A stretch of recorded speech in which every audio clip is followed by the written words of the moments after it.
Hello my dear friends. तो voice चल रहा है, मज़ा भी आ रहा होगा आप लोग को। आज का टॉपिक जो है वो प्रेजेंट परफेक्ट है। प्रेजेंट परफेक्ट का हम लोग पैसिव वॉइस पढ़ने वाले हैं। और वॉइस के बारे में मैंने बताया था कि जो आप एक्टिव वॉइस पढ़ते हो वो टेंस है। वॉइस में नया जो है वो पैसिव वॉइस है। एकदम आसान सा कंसेप्ट है। आपको पैसिव समझना है, दो चीज़ों पे फोकस करना है। हर पैसिव में आपको V3 लगाना है।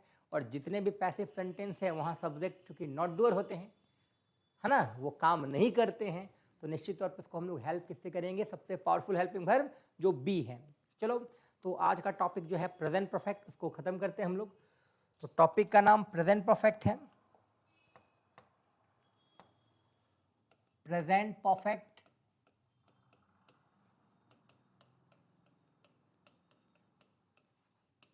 प्रेजेंट परफेक्ट यानी पूर्ण वर्तमान।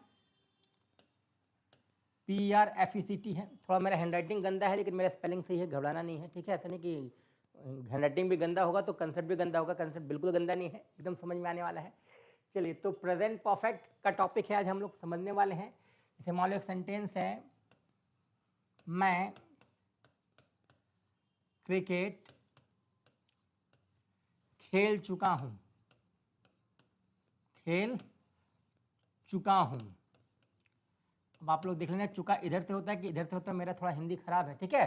चलो, तो सेंटेंस है मैं क्रिकेट खेल चुका हूँ, ये मान लो एक सेंटेंस है। अब ये परफेक्शन को दिखा रहा है। मैंने क्रिकेट खेल लिया यानी काम जो हो चुका है वो समाप्त है। अब निश्चित तौर पे यहाँ जो सब्जेक्ट है ये तो काम कर रहा है, तो जहाँ सब्जेक्ट काम करता है उसको हम लोग क्या बोलते हैं? एक्टिव वॉइस बोलते हैं। तो ये सेंटेंस क्या हो जाएगा? Active voice. यानी ये टेंस के रूल को फॉलो करने वाला है। तो इसका जो स्ट्रक्चर होगा, एक्टिव वॉइस का स्ट्रक्चर होगा, टेंस का स्ट्रक्चर होगा। चलो बता दो, टेंस का स्ट्रक्चर क्या होता है? परफेक्ट का मतलब V3, परफेक्ट का मतलब V3। निश्चित तौर पे हम लोग यहाँ V3 लेंगे। V3 प्रेजेंट में क्या लेती है? हैव और हैज। तो हम लोग को यहाँ क्या ले लेना है? हैव और हैज लेना है। आगे पीछे क्या? सब्जेक्ट और ऑब्जेक्ट। स्ट्रक्चर हो चुका है तैयार। अब सेंटेंस को हम लोग बना सकते हैं। मैं यानी आई के साथ क्या लगता है? हैव लगता है, तो हैव ले लो भाई। और खेलना का इंग्लिश क्या होता है? प्ले होता है। वर्ब 3 चाहिए, तो प्ले का वर्ब 3 क्या हो जाएगा? प्लेड। और ऑब्जेक्ट क्या है? क्रिकेट। तो हमारा सेंटेंस क्या बन चुका है? I have played cricket. I have played cricket. अब निश्चित तौर पे इस सेंटेंस का पैसिव बनाएंगे। तो पैसिव बनाने का प्रोसेस मैंने बताया था, कुछ नहीं करना है। ऑब्जेक्ट को क्या बना देना है? सब्जेक्ट बना देना है। यानी हिंदी कुछ इस प्रकार हो जाएगा, क्रिकेट मेरे द्वारा खेला जा चुका है। खेला जा चुका है। सेंटेंस क्या है? क्रिकेट मेरे द्वारा खेला जा चुका है। बहुत आसान सा सेंटेंस है, क्रिकेट मेरे द्वारा खेला जा चुका है। यहां पर ध्यान देना है, क्रिकेट जो सब्जेक्ट है ये नॉट डूअर सब्जेक्ट है। क्रिकेट खुद नहीं खेलता, है ना। क्रिकेट मेरे द्वारा खेला जा चुका है। तो निश्चित तौर पे यहाँ जो सब्जेक्ट है ये नॉट डूअर है, मतलब साफ है ये पैसिव वॉइस है। अब पैसिव वॉइस के लिए पैसिव का स्ट्रक्चर लेना जरूरी है। तो पैसिव का स्ट्रक्चर क्या हो जाएगा? सब्जेक्ट, लास्ट में क्या ले लेंगे? ऑब्जेक्ट। निश्चित तौर पे हर वॉइस में क्या लेते हैं हम लोग? V3। तो V3 हम लोग को लेना ही है। यहाँ भी V3 और यहाँ हमको V3 लेना भी है, तो V3 हमने ले लिया। अब निश्चित तौर पे हैव है तो सेंटेंस में ही है, परफेक्शन के लिए हैव है लेना ही हमको।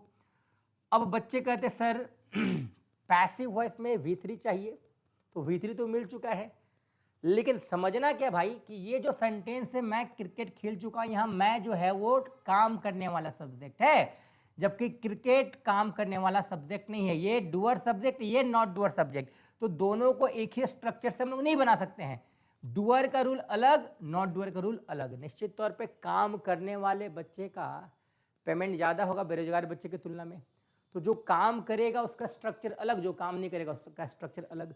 जो काम नहीं करेगा उसको थोड़ा हम लोग को हेल्प करना पड़ता है। तो निश्चित तौर पे यहाँ जो स्ट्रक्चर है ये उस वाक्य के लिए है जहाँ सब्जेक्ट काम कर रहा होता है। अभी जो हमको स्ट्रक्चर लेना है वो उस वाक्य के लिए जहाँ सब्जेक्ट काम नहीं कर रहा। मतलब क्रिकेट खुद नहीं कर रहा है, क्रिकेट को हेल्प करना है। और हेल्प करने के लिए अंग्रेजी में सबसे पावरफुल हेल्पिंग वर्ब कौन है?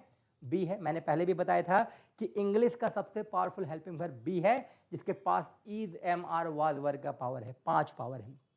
हैव के पास 2 है, हैज और हैड का। डू के पास भी 2 है, डज और डिड का। तो हम लोग सबसे पावरफुल हेल्पिंग वर्ब से हेल्प लेने वाले हैं, और सबसे पावरफुल कौन है? बी है। यहां डिमांड चूंकि V3 का है तो बी का वर्ब 3 हम लोग क्या ले लेंगे? बिन ले लेंगे। स्ट्रक्चर हो चुका है तैयार। अब आप आराम से इस स्ट्रक्चर से सेंटेंस को बना सकते हो। सेंटेंस क्या हो जाएगा? Cricket cricket. अब क्रिकेट के साथ हम लोग क्या लगाते हैं? हैज लगाते हैं, चूंकि ये नाउन है तो नाउन के साथ हम लोग क्या लगाते हैं? हैज लगाते हैं। Cricket has bin. प्ले का वर्ब 3 क्या हो जाएगा बच्चा? प्लेड हो जाएगा। द्वारा का इंग्लिश बाई, है ना, और आई का ऑब्जेक्टिव क्या हो जाएगा? मी हो जाएगा, है ना। चलिए एकदम आसान सा कंसेप्ट है। Cricket has been played by me. Cricket has been played by me. चलिए, तो मैंने बताया था पैसिव 2 प्रकार के होते हैं, एक एक्टिव से पैसिव और एक डायरेक्ट पैसिव। कुछ ऐसे भी पैसिव मिलेंगे जो डायरेक्ट पैसिव होंगे। लाइक सेंटेंस है, उसे पढ़ाया जाता है। अब चूंकि सेंटेंस परफेक्ट का है तो हम लोग सेंटेंस क्या ले लेंगे? उसे पढ़ाया जा चुका है। परफेक्शन में क्या हो जाएगा? उसे पढ़ाया जा चुका है। निश्चित तौर पे ये डायरेक्ट पैसिव है ना, इसका एक्टिव नहीं होगा, ये डायरेक्ट पैसिव है। उसी तरह सेंटेंस है, तुम्हें बुलाया जा चुका है। भारत में अंग्रेजी बोली जा चुकी है ना। तो ऐसे कुछ वाक्य होते हैं जो डायरेक्ट पैसिव में होते हैं।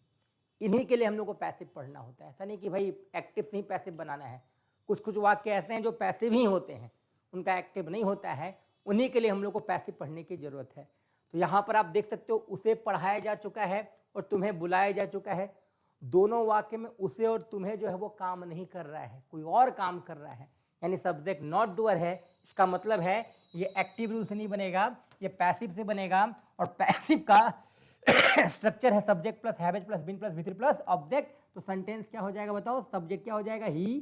चूंकि ये नॉट डूअर सब्जेक्ट है इसलिए हम लोग पैसिव का रूल यहाँ पर ले रहे हैं। अगर ये काम करता तो एक्टिव का रूल होता है। जहां व्यक्ति काम करता वो एक्टिव वॉइस, जहां व्यक्ति काम नहीं करता वो क्या होता है? Passive voice.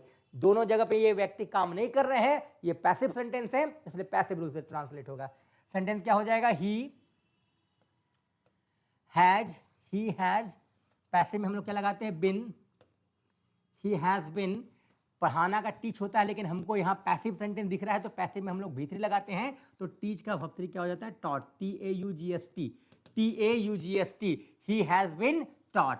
उसे पढ़ाया जा चुका। अगर रहता सेंटेंस उसे अंग्रेजी पढ़ाया जा चुका है तो लिखते ही हैज बिन टॉट इंग्लिश। लेकिन यहाँ से पढ़ाया जा चुका है तो सेंटेंस क्या हो जाएगा? ही हैज बिन टॉट। उसी तरह तुम्हें बुलाया जा चुका है, यू के साथ हम लोग को हैव का प्रयोग करना है, और ये पैसिव है इसलिए हम लोग बिन लगा रहे हैं। यू हैव बिन कॉल लगता, लेकिन पैसिव सेंटेंस में हम लोग V3 लगाते हैं तो कॉल का वर्ब 3 क्या हो जाएगा? कॉल्ड। सेंटेंस क्या हो जाएगा? You have been called. उम्मीद है आपको प्रेजेंट परफेक्ट का टॉपिक समझ में आया होगा। नेक्स्ट क्लास में हम लोग बात करेंगे प्रेजेंट परफेक्ट कॉन्टिन्यूअस का, जिसको मॉडर्न ग्रामर कहता है कि इसका पैसिव वॉइस नहीं होता, लेकिन हम लोग अगर चाहें इसका पैसिव वॉइस बना सकते हैं। इसी टॉपिक को हम लोग नेक्स्ट वीडियो में क्लियर करने वाले हैं। बहुत बहुत धन्यवाद।